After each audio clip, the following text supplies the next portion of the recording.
எதிர்பாராத கார் விபத்தில் சிக்கினார். தலையில் பலத்த காயமடைந்த அவருக்கு மூளையில் இரத்த கசிவு ஏற்பட்டது. அன்று முதல் கோமா நிலைக்கு சென்ற இளவரசர் அதன் பிறகு நினைவு திரும்பவே இல்லை.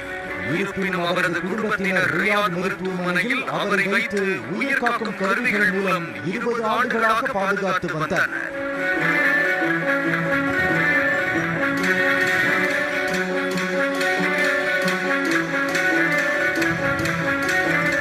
படுக்கையிலேயே இருந்த இளவரசருக்கு உணவு குழாய் மூலம் உணவு வழங்கப்பட்டு வந்தது.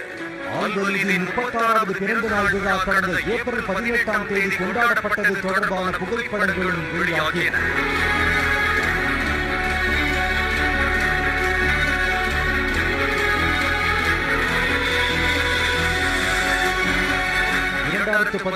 ஆண்டு மருத்துவர்கள் அவரது உயிர் காக்கும் கருவியை அகற்ற வலியுறுத்தியும் அவரது